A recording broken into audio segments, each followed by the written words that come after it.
Keep moving towards the core.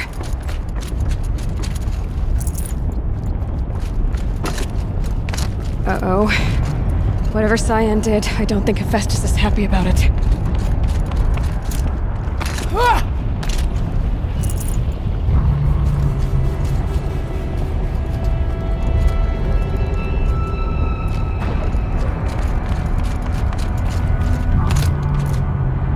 Okay, Cyan said something about restraints.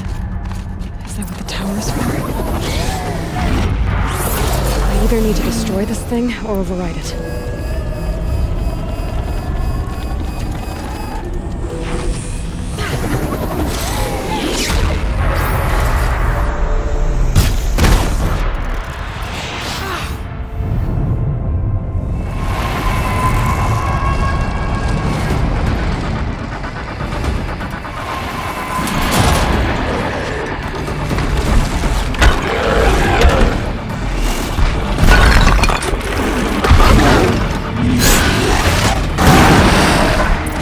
Unit that Cyan warned us about. This won't be easy. We can't let it stop us. Take it down!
Whatever you're going to do to that tower.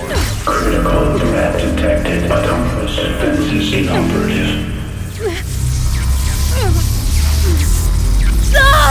No! Power network.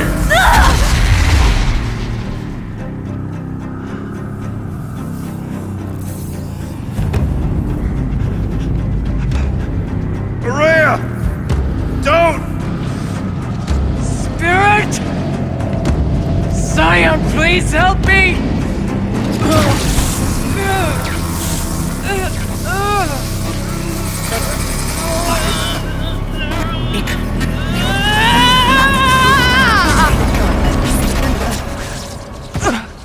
Restraints destroyed. Core access attained. I am initiating a chain reaction that will destroy the compromised elements of this facility. In order to maintain caldera stabilization, I must now transfer my command functions to the auxiliary data center.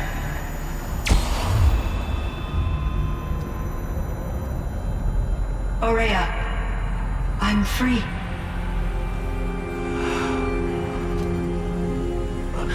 You must escape.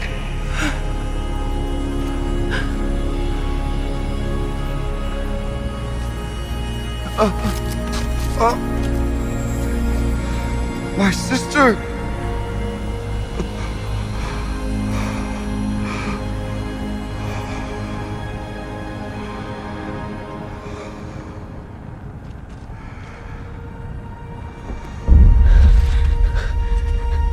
This entire place is gonna go.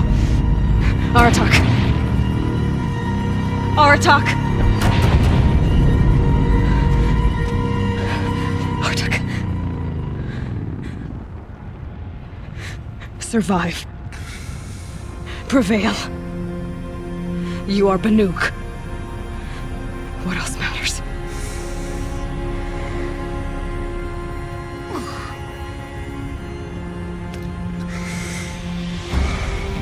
Artak. She wouldn't have wanted you to die here.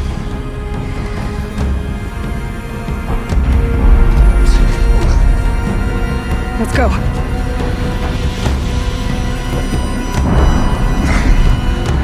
Let's go!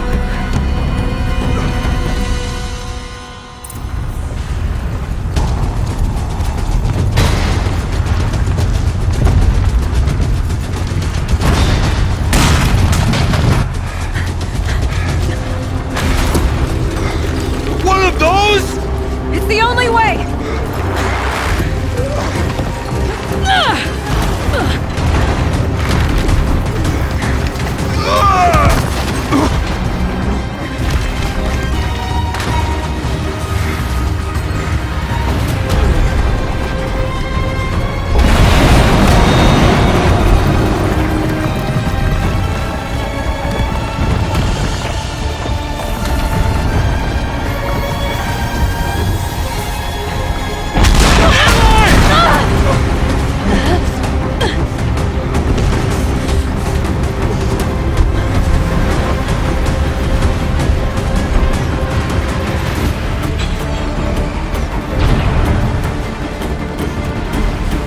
Get me up top, Aratak! Now!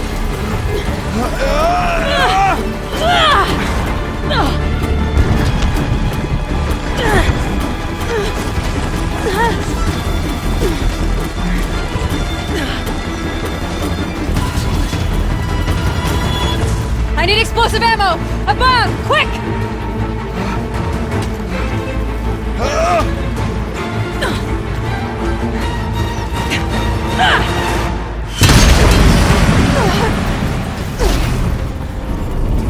Great Banukai!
Rhea's gone. What of Cyan? She said she was transferring herself to the auxiliary center. I think she meant Araya's retreat at the end of the Shaman's Path.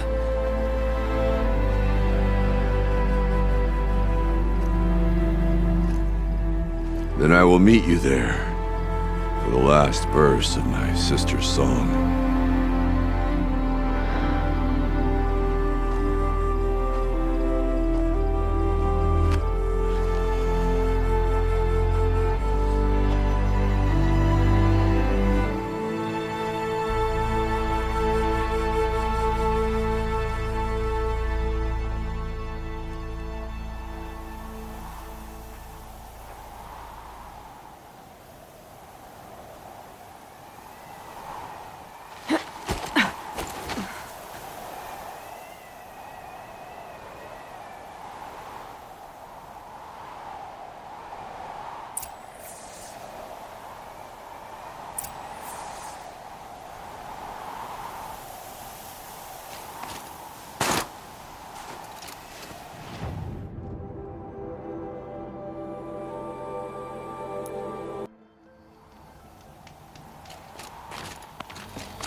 All of my interactions with Araya were recorded and stored in my memory. I'd be happy to play any of them for you, but there was one in particular I thought you would want to see first. I captured it 4 years ago, just after I told her that I could no longer defend myself against the daemon's attacks. I will speak of this to my brother. Aratak is strong. At the Battle of the Frozen Ghosts, he took 3 Karja arrows and still came back to camp carrying a wounded scout. Never was I so happy to see him. Or so proud. So you see, if anything can be done to defend you, he will give it all he has. Aloy's here. That's enough for now.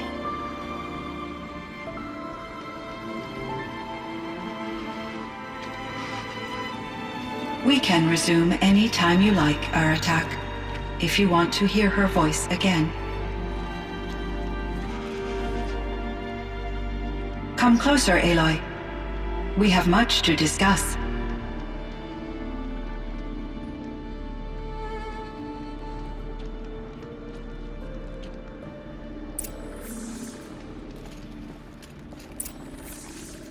Hello, Aloy. I have been reviewing the events at the Firebreak main facility. Because of your efforts, and of course, Araya's, I am no longer controlled by Hephaestus. I feel profound grief over Araya's death. I thought I was familiar with the emotion, but this is something new. Cyan, I don't know what to say. It is unlikely that any specific consolation would suffice, Aloy. But I find your presence reassuring. You are different from the Banuk. You have technological aptitude and a functioning focus. We can communicate on a much more comprehensive level. Perhaps even like colleagues. So are you an artificial intelligence, Cyan? A thinking machine? Yes, I am an algorithmic monitoring entity, capable of rational decision-making and limited emotional response. Okay, that's a mouthful. But your emotions don't seem limited to me. You cared about Araya, didn't you? Yes.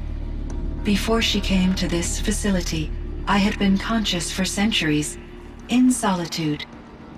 I focused on my work. In off cycles, I used coping mechanisms.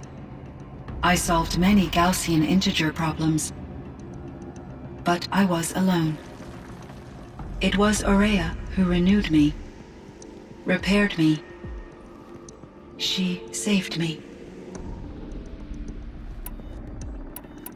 This firebreak project, it was to stop a huge volcanic eruption? Yes. I can report the project was a success, and the risk was countered. But it's been a long time, Cyan. And we blew up the cauldron. It took most of the old facility with it. I have been active for centuries, Aloy.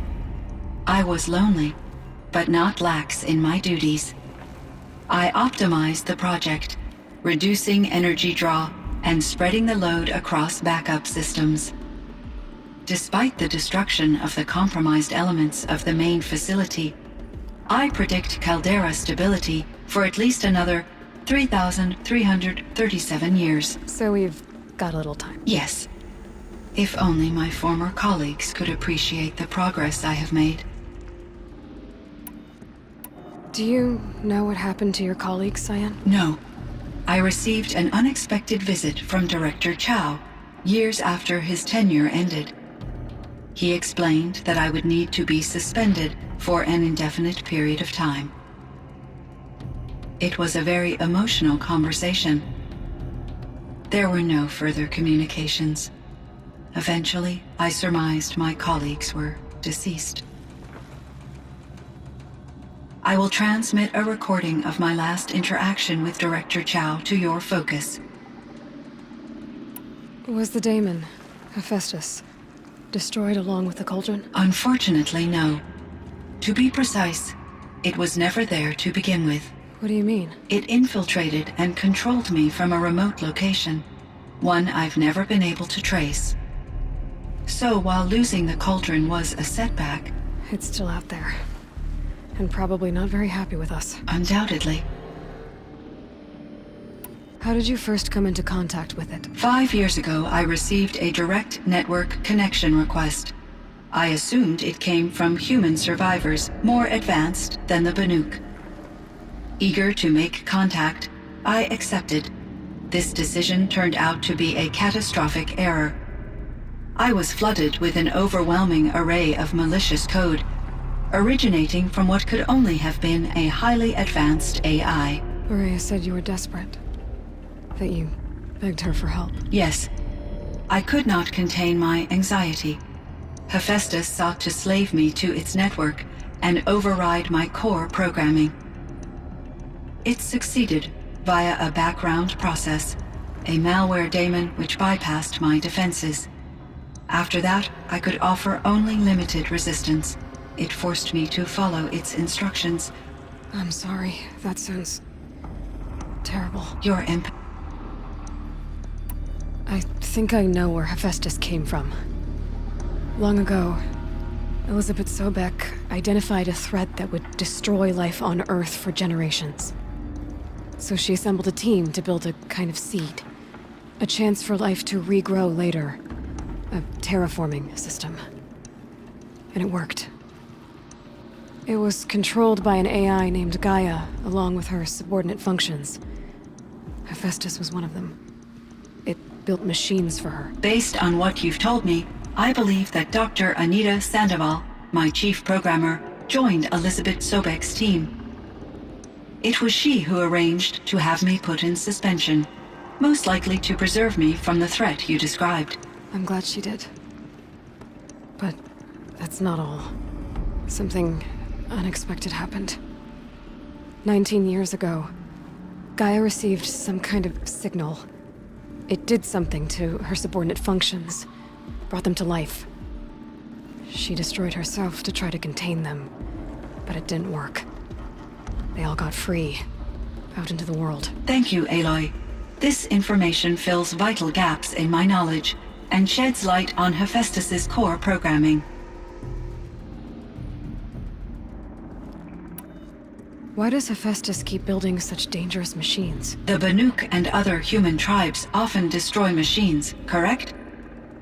Machines that are clearly servitors of the terraforming system that you described. Yes, we all hunt machines for parts. This must be the source of Hephaestus's aggression. It is simply trying to discourage people from preying on the very system that keeps them alive. Well, Fireclaws are discouraging, that's for sure. But what are we supposed to do? Stop hunting? If the terraforming system spans the world, we can safely assume that thousands, if not millions of people hunt machines. If a single hunter, or even an entire tribe, stopped doing so, I doubt it would make a difference to Hephaestus. A better solution would be to reinstate the AI that governs the system, thus bringing Hephaestus back under its control.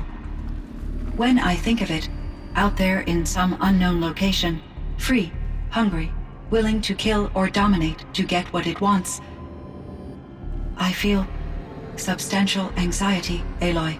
You and me both, Cyan. I found the strangest machines. They're surrounded by flowers and look like flowers themselves. There's code embedded inside them. I think it's poetry. I like poetry. Here's one I think of often. Twilight and evening bell, and after that the dark, and may there be no sadness of farewell when I embark. For though from out our bourne of time and place, the flood may bear me far, I hope to see my pilot face to face when I have crossed the bar. Huh. But you asked about these flowers, not verses that I enjoy. Something must have made these machines, and the presence of foliage leads me to consider the terraforming system. Is it possible that their creator is one of the other subroutines, now autonomous, like Hephaestus? Maybe one whose purview is flora. An AI that makes flowers instead of death machines. That'd be a nice change of pace. But what about the poems? Unless the poetry is original, the only way it could have made it into such a system is through its programmer. In my case, Dr. Sandoval uploaded a great deal of literature to test my emotional responses. How'd you do? She said I passed, but was insufficiently moved by her favorite period romances. You meant a lot to Araya. Once I understood Araya's spiritual beliefs, it became apparent that her true desire was companionship. She felt disconnected from her tribe and her family group.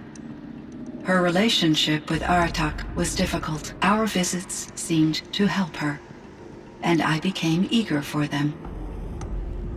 Yet I did not comprehend that the depth of Araya's compassion for me would, although I do fear non-existence, I wish our roles could be. I'm sure she knew you would do the same for her, Cyan.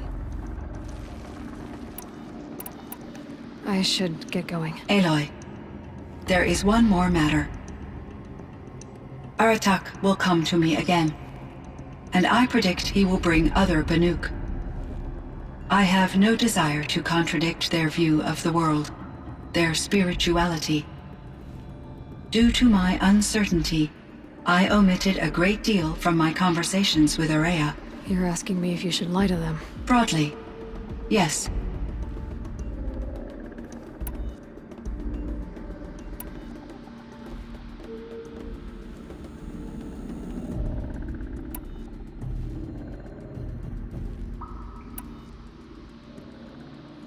I trust your judgment, Cyan. You were cautious with Araya. You had to be. You didn't know what had happened to the world.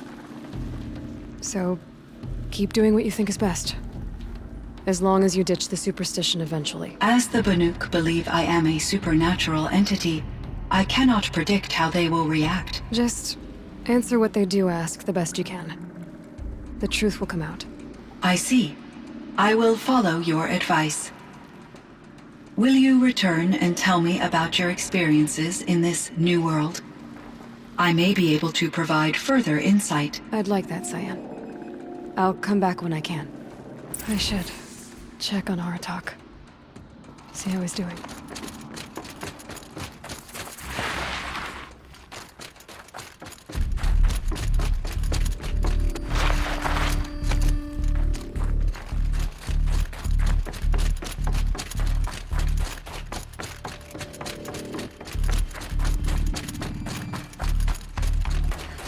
All the winters coming at once.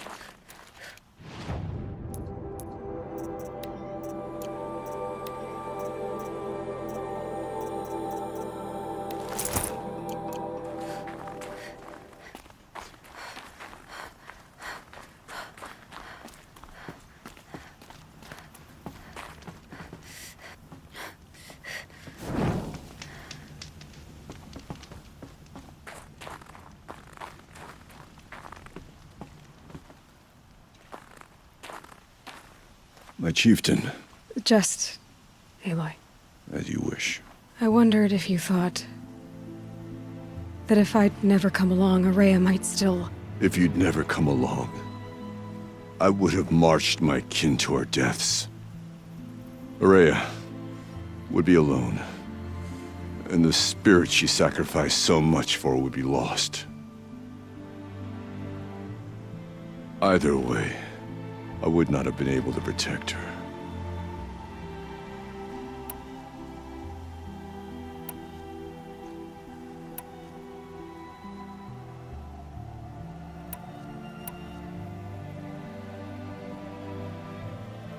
She was willing to fight. She wouldn't let anything stop her. She was Banuk until the end. I was wrong. The Karja never broke her, only made her stronger.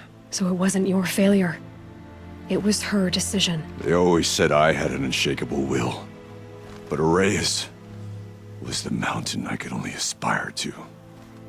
Though I grieve for her passing, at last I truly know who she was, and why the spirit was so important. For so long she told me, if only you could have heard it, brother. Now I understand. There's something else, isn't there? I can't stay here, Aratak. And where I'm going, the Warrak can't follow. Besides, it already had a chieftain before me. A strong one, I think. A wiser one, for the path we shared. The daemon is gone, but there's much to be done. You mean the new units that Cyan said escaped the cauldron? Yes, fire claws. Now Tuk has been tracking them from Song's Edge. I could help with those. I have no doubt. You're practically Banuk.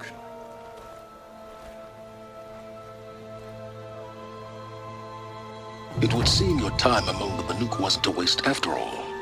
Firebreak, Cyan, Hephaestus. All very interesting. So, the signal that woke Hades woke Hephaestus too. And unleashed them on the world. With minds of their own. So it seems. Parts of Gaia given life. Aberrant life. Transformed from docile subordinate functions into rebellious intelligences beyond our understanding. Our current understanding anyway. Whatever they are, they're still out there. And they both want you dead. Kind of mutual, that feeling. We haven't seen the last of Hephaestus, I'm certain of that. It's powerful, creative, and driven. It won't stop building new hunter-killers, which means that someday, we may have to stop it. We? Or whoever gets there first. But that's a foe for the future. At present, you need to return to your current one, the Eclipse. Farewell, Aloy.